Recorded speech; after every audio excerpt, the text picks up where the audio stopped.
Praise the lord. ఈ రోజు దేవుడు మనతో మాట్లాడుతున్న వాగ్దానము మత్తయి సువార్త 15వ అధ్యాయం 26 నుంచి 28 వరకు. అందుకు ఆయన, పిల్లల రొట్టె తీసుకుని కుక్క పిల్లలకి వేయట యుక్తం కాదని చెప్పగా, ఆమె, నిజమే ప్రభువా, కుక్క పిల్లలు కూడా తన యాజమాని బల్ల మీద నుండి పడు ముక్కలను తినును కదా అని చెప్పెను. అందుకు ఆయన, అమ్మా, నీ విశ్వాసము గొప్పది, నీవు కోరినట్లే జరుగునుగా కానీ ఆమెతో చెప్పెను. ఆ గడియలోనే ఆమె కుమార్తె స్వస్థత నొందెను. హల్లెలూయా.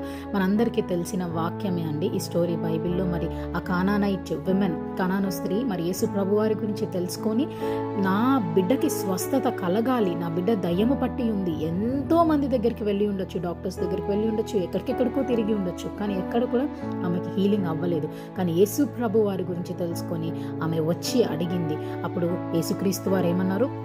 ఇది పిల్లలకి ఇచ్చే రొట్టె అమ్మ అన్నప్పుడు, అది కుక్క పిల్లలకి నేను వేయలేను కదా అంటే కూడా, పర్వాలేదు ప్రభువా, కుక్క పిల్లలు కూడా తినగా మిగిలింది ఉంటుంది కదా అంటే తనకు తాను తగ్గించుకుంది. కుక్క అన్నా పర్వాలేదు దేవా, నన్ను నక్క అన్నా పర్వాలేదు, నీ మాటలోనే ఆశీర్వాదం ఉంది, నువ్వు ప్రభా మరి నా విశ్వాసమును నువ్వు చూస్తున్న దేవుడు కాబట్టి మీరు ఎలా అంటే అలా జరుగుతుంది అని ఆమె మనసులో అనుకొని ఉండొచ్చు. మరి దేవుడు ఆమె విశ్వాసమును చూసి ఇంత తగ్గించుకుందా, మరి కుక్క కన్నా హీనంగా మరి తనకు తాను తగ్గించుకొని వాళ్ళు తిని మిగిలినవి కూడా మరి నా కూతురికి నేను తీసుకెళ్ళగలను, నా కూతురు స్వస్థత జరుగుతుంది, మీరు మాట సెలవిస్తే చాలు ప్రభువా అనని మరి ఆమె యేసుక్రీస్తుతో అనినప్పుడు మరి జీసస్ ఎంతగానో ఆమె విశ్వాసముకి ఇంప్రెస్ అయిపోయాడు.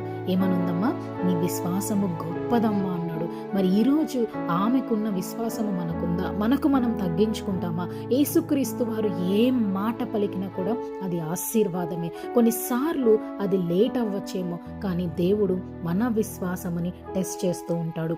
అది మనము ఈరోజు నమ్ముదాము. ఆ స్త్రీకి జరిగినట్టే మన జీవితంలో కూడా మన విశ్వాసమును బట్టి కార్యం జరుగుతుందని నమ్మి ఏమని చెప్దాం. Amen. God bless you all.